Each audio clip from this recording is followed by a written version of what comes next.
여러분, 추수에도 법칙이 있다는 걸 아시죠? 추수의 법칙이 뭐예요? 심은 대로 걷는다는 거예요. 많이 심으면 많이 걷고 적게 심으면 적게 걷는다는 거죠. 그만큼 우리는 열심히 심어야 되는데, 추수하는 추수꾼이 열심히 심었는데 뜻대로 안 되고 뜻대로 성취가 되지 않는다고 해서 낙심하면 그것은 바로 그에게는 기쁨으로 단을 거둘 수가 없다는 거죠. 마찬가지로 영적에도 영적인 법칙이 있다라는 것, 영적 추수의 법칙이 있다라고 하는 것입니다. 그것은 바로 뭐냐면 낙심하면 안 된다. 낙심은 금물이다. 그 포기하지 마라. 그래서 성급하면 반드시 지는 것이고, 그러면 어떻게 해야 되냐? 계속해서 뿌린 대로 거두게 될 수밖에 없다. 계속 바로 뭐냐면 이 사람이 믿든지 안 믿든지 계속 우리는 뿌리고 선포하게 되면 걷어들이고 열매 맺게 하는 것은 우리가 하는 것이 아니라 하나님이 하시는 것이다 라고 하는 것을, 다만 우리는 열심히 기도하고 품고 선포하고 인도할 뿐인데, 결국 그 마음을 감동하고 마음을 열게 하는 것은 우리가 애쓰고 노력해서 되는 것이 아니라 하나님이 그 태신자들의 마음을 열게 하는 것은 우리가 아니라 하나님이 하신다. 우리는 그러기 위해서는 열심히 뿌려야 된다는 거죠. 열심히 뿌려야 된다. 그럼 우리가 뿌려야 되는데, 한 영혼이 죽게 돌아오기까지는 우리가 뿌려야 되는데, 먼저 우리는 무엇을 뿌려야 될 것이냐라는 거죠.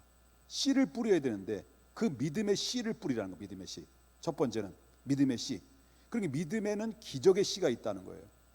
믿음의 기적의 씨가 있는데, 그래서 우리는 항상 바로 새생명 축제든지 개인의 목적이든지 교회의 방향성이든지 어쩌든 간에 모든 상황 속에는 뭐를 뿌려야 되느냐면 믿음의 씨를 뿌릴 때 기적은 열매를 일어난다라는 것을 우리는 믿으셔야 된다. 이게 성경적인 원리고 법칙이에요. 예수님께서도 마가복음 9장 24절에 보게 되면 예수님의 제자들을 데리고 산에 올라가다가 한 중턱증의 제자들을 몇 명을 남겨놓고 그 12명의 제자 중에서 3명을 따로 데리고 가요.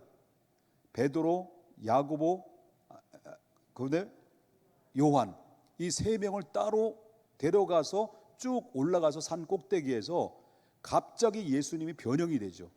변형이 돼서 바로 모세와 엘리야와 서로 뭐래요?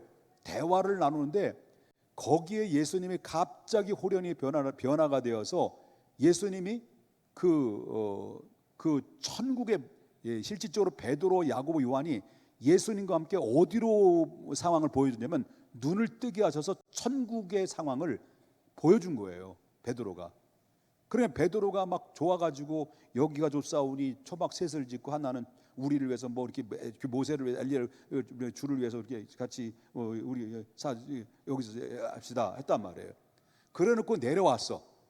내려온 사이에, 그 사이에 올라가서 이 예수님의 변형 사건이 있는 사이에 그 밑에 중턱에 남아 있었던 제자들이 있었잖아요.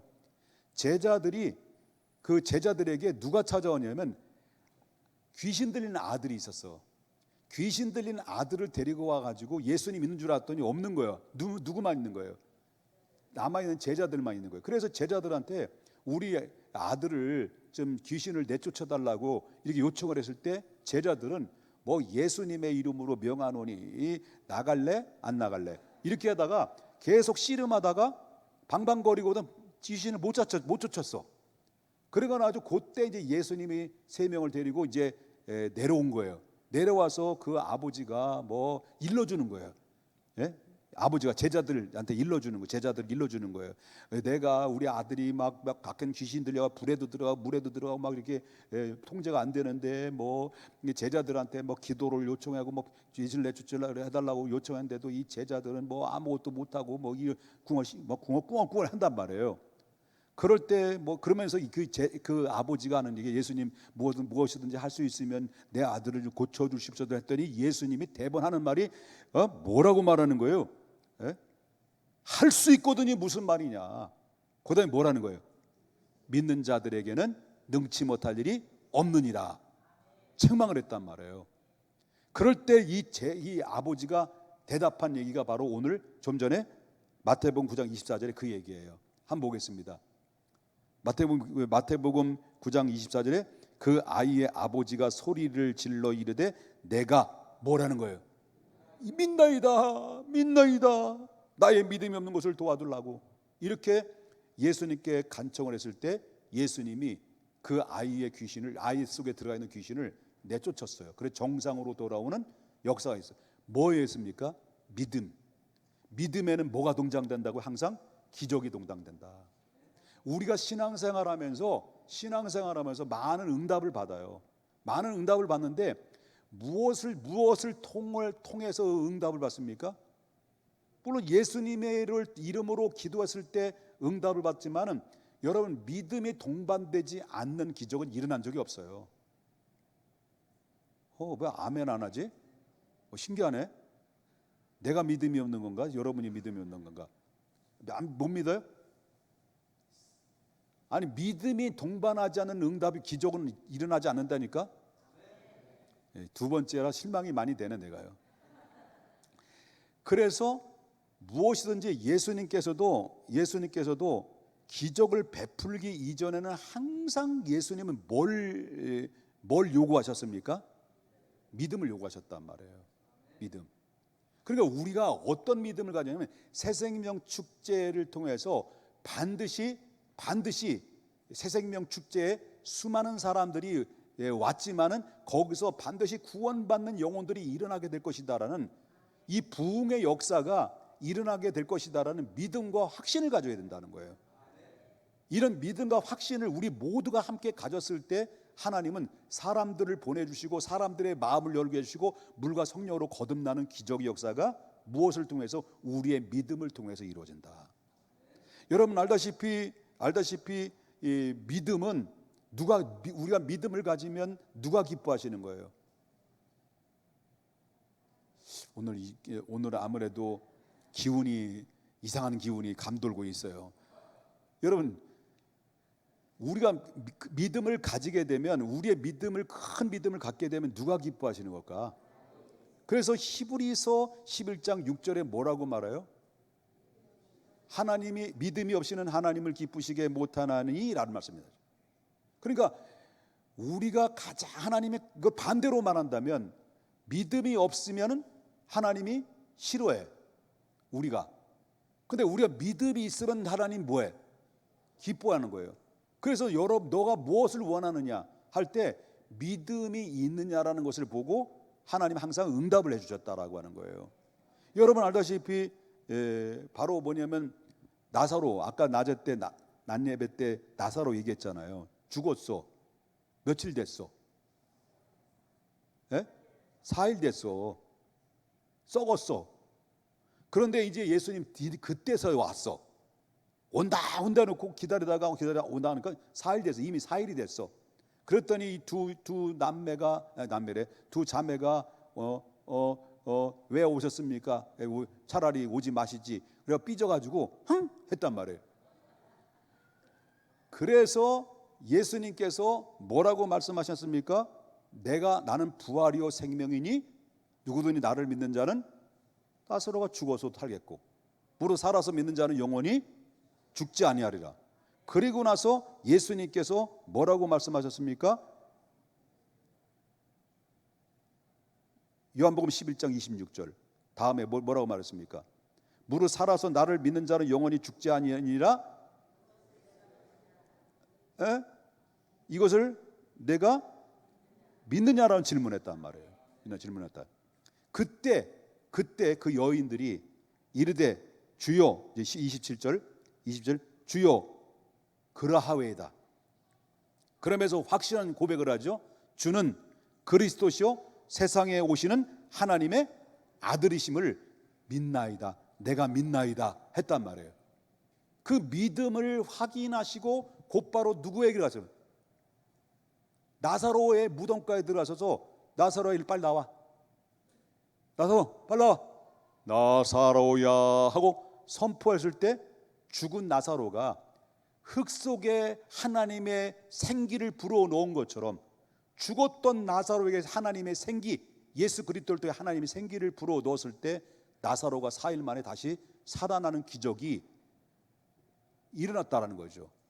뭘 확인한 거예요? 그 전에 믿음을 확인한 거예요. 아멘 좀 하시오. 자, 마태복음 27장 9장 27절에 보게 되면 또 이 예수님께서 한 지역을 가실 때에 그 고을에 두 맹인이 살았어요. 두 맹인이 살았는데 맹인이 이 지역을 지나가신다는 소문을 귀로 들었어요. 보지는 못했지만은 들었어요. 근데 그 수많은 인파들이 먼지를 일으키며 자기들에게 다가오는 것을 감지하고 있을 때 뭐 예수님이다 어쩌고 소리 들렸겠죠. 그럴 때 이 맹인 두 사람이 소리를 질러요. 소리를 질리면서 마태복음 9장 27절에 소리 질러 이르되 다윗의 자손이여 우리를 불쌍히 여기소서. 이렇게 얘기했을까요? 어떻게 얘기했을까? 여기 보면 두 맹인이 소리를 질렀다고 해요. 소리. 우리가 기도할 때 그냥 아버지 주실 거예요? 이게 아니에요. 지금 생사를 왔다 갔다 하는 것이고 이게 촌각을 다투는 문제에 묵상 기도가 나오겠습니까? 이 맹인은 두 사람에는 이 기회는 두 번 다시 없다. 그래서 목숨을 내걸고 소리를 지르면서 뭐라고 말했습니까? 뭐라고 말했어요? 다윗의 자손이여 우리를 불쌍히 여기소서라고 소리를 겁나게 질렀어요. 어떻게 질렀을까? 겁나게? 믿음으로. 그럴 때 9장 28절에 보니까 예수께서 집에서 그 집을 들어간 거예요. 들어가서 맹인들이 그에게 나오거늘 예수께서 이르되 뭐라면 내가 능히 이 일을 할 줄 믿느냐? 너의 눈을 뜨게 할 줄 믿는 내가 너의 눈을 뜨게 할 줄 믿느냐? 이랬단 말이에요. 그랬더니 그들이 주여 그러하외다. 아멘. 믿습니다. 이랬다는 거예요. 그랬더니 9장 29절에 예수께서 그들의 눈을 촉촉 만졌더니 그의 믿음대로 뭐예요? 눈을 뜨게 된 거예요. 여러분들은 그때 당시의 상황을 못 봤으니까 저도 그렇고 실감이 안 나겠지만 믿음으로 보면 실감이 나는 거예요. 또 반응이 없는 거 보니까 참 이상하네 오늘. 그래서 이 9장 30절의 결과가 뭐예요? 그들 믿음으로 눈을 뜨고 나서 미리 얘기했네. 그들의 눈들이 밝아진지라. 이게 뭘로 통해서? 믿음의 역사. 그 밖에 예수님께서는 기적을 일으킬 때마다 항상 믿음을 확인하는데 그 밖에 백부장의 믿음, 가라 내 믿음대로 되라 할 때 백부장이 그 가라고 하는 그 명령을 들어 떨어지는 순간 집에 있는 자기 하인의 중풍병이 나버렸어요. 그리고 그뿐만 아니라 여러분 스로보니게 여인이 바로 자기 귀신 들린 딸을 놓고 기도할 때 개처럼 취급당했는데도 불구하고 부스러기라도 은혜를 달라고 간절히 막 기도할 때 예수님께 뭐랍니까? 가라 내 믿음이 크도다 라고 할 때 내 믿음대로 되라 할 때 그 귀신이 그 딸이 그 즉시 나버렸어요. 그리고 혈루병 여인이 몰래 와서 예수님 옷자락을 누가 만졌느냐? 누가 이랬단 말이에요. 그랬더니 아유 잘못됐습니다. 제가 만졌습니다. 가라 내 믿음이 크다. 내 믿음대로. 그때 혈루의 근원이 싹 나버렸어요. 이런 그 밖에 또 많이 있어요. 바디배우 눈뜬 거 10명의 문둥병들이 가서 너희 몸을 제사장에 가서 모이랄 때 갈 때 낫네 이런 것들이 전부 다 뭐의 전제 조건이 있었습니까? 믿음의 전제 조건. 그래서 새생명 축제나 여러분 우리 중앙교회 사랑하는 성도님들의 가정의 축복이나 응답의 가장 기본적인 요건은 뭐가 있어야 됩니까? 믿음이 토양이 됩니다. 믿음대로 되는 역사. 그래서 오직 믿음으로 우리가 영적으로 태신자를 품고 있는 가운데 있는데 태신자를 품고 있는 걸 태신자만 품는다라고 명단만 기록한 것이 아니라 그들을 놓고 기도하고 그들에서 만나고 접촉해서 사랑을 베풀을 때 어떤 마음으로 더 베풀어야 되느냐 할 때 고린도전서 4장 15절에 그리스도 예수 안에서 내가 복음으로서 너희를 낳았다라고 할 만큼 여러분 어떻습니까? 믿음으로 그 사람들을 품는 복음으로 품는 그런 사랑의 마음이 있을 때 내가 태신자를 통해서 생산해내는 그런 축복의 결실을 얻게 된다라고 하는 것을 믿으셔야 될 줄 믿습니다. 자, 두 번째, 새생명 축제를 통해서 우리는 바로 기적의 역사를 일으켜야 되는데요. 첫 번째 기본 씨를 많이 뿌려야 돼. 씨를 뿌리는 것 중에서 무슨 기적의 씨를 뿌리라고 그랬죠? 믿음의 기적의 씨를 뿌려라. 두 번째는 사랑과 눈물의 씨를 뿌려야 된다는 거예요. 주의 종들은 언제나 눈물이 많아요. 눈물이 없는 주의 종은요, 난 주의 종이 아니라고 생각이 돼요. 저 봐요, 눈물이 얼마나 많은가. 감정이 폭받쳐가지고요, 주일날 눈물을 참느냐고요, 얼마나 내가 노력을 하는지 몰라요. 그럼 개인적인 감동으로 보면 혼자 서재실에서는요, 제가 여러분들 지금 강단에서 눈물을 안 보이지만 서재실에는 눈물바다예요. 설교 준비에다 눈물 흘리고, 그리고 나한테 막 째려본 사람 때문에 막 무서워서 막 눈물 흘리고 뭐 등등 눈물바다야, 서재실에서는. 그런데 주의 종이 쉬지 않고 그 사람들의 영혼을 위해서 눈물과 훈계가 있을 때 결실을 얻는 거예요. 그리고 한 영혼이 죽게 돌아오기까지는 우리가 뿌려야 할 눈물들이 얼마나 많이 있다는 거예요. 뿌리의 눈물. 그래서 사도행전 20장 31절에 바울은 여러분 일깨워 내가 3년이나 밤낮 쉬지 않고 눈물로 각 사람에게 뭘로요? 훈계로 했던 것을 기억하라. 바울이 고린도 교회에서 있을 때도 그렇고 갈라디아 교회에 있을 때도 그렇고 여러분 안디옥 교회에 있을 때마다 항상 머물 때마다 눈물로 훈계를 했다는 거예요. 이 말은 무슨 말입니까? 설교할 때 눈물로 설교했다. 눈물 범벅이 설교를 했다. 눈물의 종, 그러면 또 우리 중앙교회 또 그 갈치새끼라고 또 눈물이 많다라는 것은 그만큼 사랑이 많다라는 것, 하나님의 은혜가 많이 머물고 있다는 것 믿으셔야 될 줄 믿어요. 그래서 마땅히 주 안에서 사는 사람들은 마땅히 뿌릴 씨앗을 뿌려야 되는데 사랑의 씨앗을 뿌려라. 요한복음 4장 20절에 누구든지 하나님의 사랑을 하노라 하고 그 형제를 미워하면 거짓말하는 자니 보는 바와 그 형제를 보는 형제를 사랑하지도 못하면서 어찌 하나님을 사랑한다고 얘기할 수 있겠느냐라고 하는 거죠.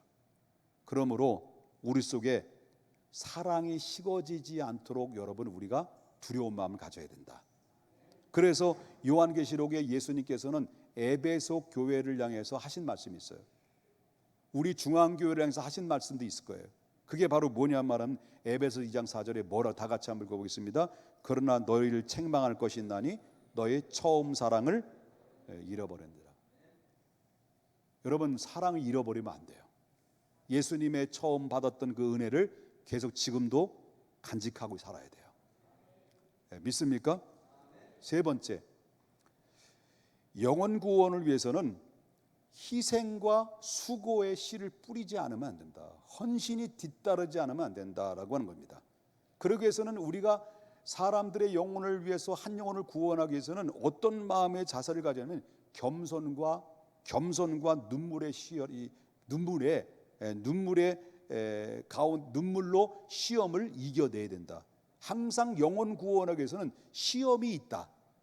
언제나 한 사람이 영혼을 놓고도 바로 뭐냐면 사탄이 그 주변을 둘러싸여 있어요. 이미 그 사탄이 우겨 싸움을 당하는 가운데 한 사람이 있단 말이에요. 이 사람은 하나님이 받은 백성이에요. 근데 이 사람을 내가 전도하려고 그래. 그러면 가만 내버두겠냐는 거예요. 둘러싸고 있는 악한 마귀가 할 수만 있으면 내가 이들 속에 들어가서 이 틈바구니에서 파고 들어가서 이들의 영혼을 구원하려니까 얼마나 핍박이 많고 얼마나 방해가 많고 얼마나 시련들이 많냐는 거죠. 그럴 때마다 싸울 무기가 바로 뭐냐면 겸손과 눈물이에요. 겸손과 눈물로 그들의 영혼을 향해서 들어가면서 그들을 감동시키고 변화시키면서 바로 그러면 그들에게 접근해서 그들을 주님께로부터 그 영혼을 빼내야 된다는 거죠. 그러기 위해서는 우리는 어디에요? 영적인 멘탈이 강해야 된다는 거예요. 그렇기 때문에 예수님을 위해서 온갖 고난을 당했던 이 사람들을 보게 되면 바울 사도는 그가 수많은 고난과 역경이 있음에도 불구하고 그 영혼을 구원하기 위해서 시련들을 이겨내면서 그들은 극복했던 거예요. 이 사도 바울은 극복했던 거죠. 사도 바울이 뭐라고 합니까? 고린도후서 11장 27절에 내가 한 영혼 구원하기 위해서 어떤 노력을 한 줄 아냐? 잘 알아줘라. 그래서 뭐라고 말합니까? 수고하고 애쓰고 여러 번 자지 못하고 줄이고 목마르고 여러 번 굶고 춥고 헐벗었다. 누구를 위해서? 너희를 구원하기 위해서.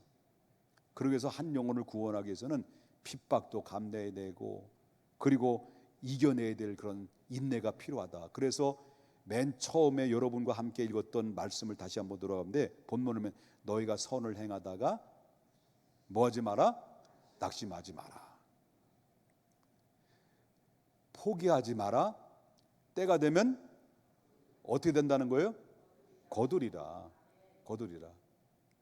그래서 우리는 그 하나님의 기뻐하시는 일에 그 일에 성취하게 하기 위해서는 우리는 뿌려야 될 씨앗이 뭐입니까? 믿음의 기적의 씨를 뿌려라. 그리고 두 번째는 사랑의 눈물의 씨를 뿌려라. 그 다음에 세 번째는 영혼 구원에서 희생과 수고를 아끼지 않고 우리를 감내하면서 이겨내라. 그리할 때 우리 주님께서 뭐라고 말하냐면 시편 126편에 126편 6절에 울며 씨를 뿌리러 나가는 자는 반드시 어떻게 된다는 거예요? 기쁨으로 그 곡식을 단을 가지고 돌아오게 될 것이다. 그래서 우리가 정말로 기쁨의 단을 가지고 새생명 축제의 풍성한 결실을 맺기 위해서는 저와 여러분이 믿음과 헌신과 사랑과 헌신으로 씨를 뿌리는 노고가 있을 때 거기에 기쁨과 희열의 풍성한 결실을 얻게 된다라고 하는 것입니다. 이 은혜가 헌신 예배의 기점을 통해서 넘쳐질 수 있기를 주님의 이름으로 축복해요. 우리 그런 의미에서 구호 한번 다시 한번 구호. 예배 일찍 끝났죠? 자, 새생명 축제를 위해서 구호 준비. 구호 시작. 한 사람이 새 영혼 이상을 구원의 길로 하나님께 영광 드리겠습니다. 잠깐 기도하겠습니다. 거룩하신 하나님 아버지, 주님의 은혜와 사랑을 감사를 드립니다. 제2 남선교회 헌신 예배를 통해서 또한 새생명 축제를 앞에 두고 우리 믿음의 사람들이 중간에 우리가 하나님이 주시는 말씀이 다시 한번 점검할 수 있도록 인도하여 주셔서 감사를 드립니다. 믿음과 사랑과 눈물의 씨앗 그리고 또한 헌신의 씨앗을 잘 뿌려서 하나님이여 기쁨으로 단을 거둬들일 수 있는 결실의 축복의 열매가 차고 넘치게 하여 주시옵소서. 예수님의 이름으로 기도 올리옵나이다. 아멘.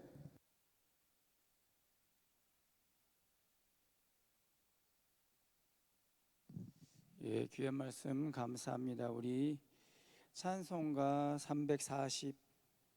434장 부르시면서 준비하신 예물 드리도록 하겠습니다.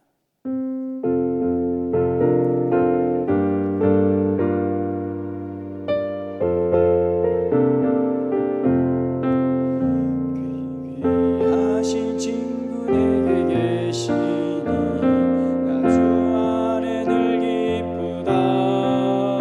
그 피가 내 대신 쑤셨으니 나 주 안에 늘 기쁘다. 나 주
이곳에서 광고하시고 축도하심으로 이남성교 헌신 예배 모두 마치도록 하겠습니다. 거룩하신 하나님 아버지, 주님의 사랑과 은혜를 감사를 드립니다. 아버지 하나님, 이 시간에 제2 남선교회 헌신 예배로 하나님 앞에 영광 돌립니다. 이분들이 참 힘들고 어려운 그런 시절을 지금 보내고 있지만은, 그러나 우리에게 감당할 수 있는 능력 주시고, 또 그렇게 주님의 은혜 내려주셔서 하루를 기쁨과 감사로 지낼 수 있도록 인도해 주셔서 감사를 드립니다.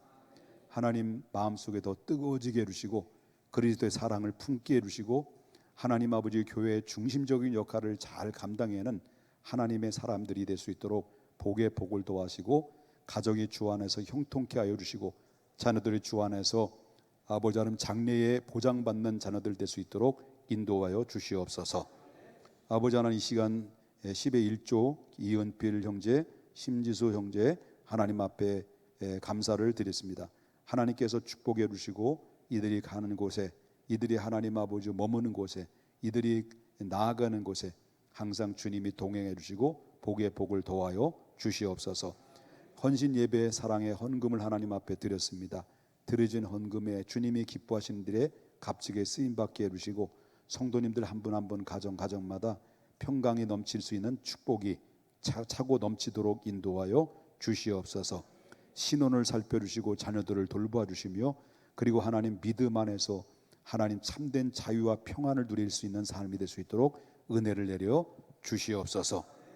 지금은 우리 주 예수 그리스도의 은혜와 하나님 아버지의 무한하신 사랑하심과 성령님의 감동 감화 충만 교통 내주 역사하심이 제2 남선교회와 우리 사랑하는 모든 성도님들과 자녀들 가정들 위해 지금부터 영원토록 함께 있을지어다. 아멘.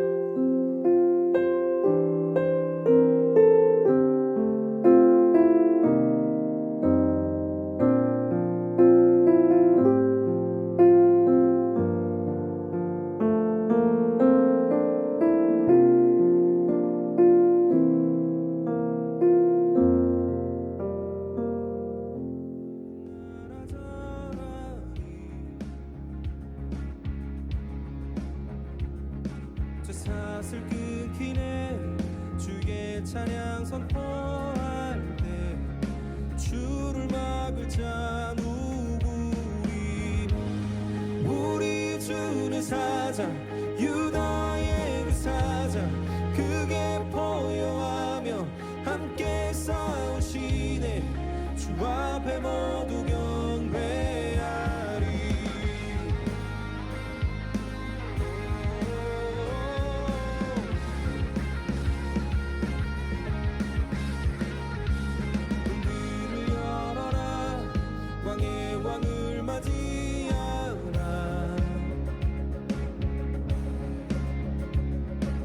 구원의 하나님 포로들의 방하시네.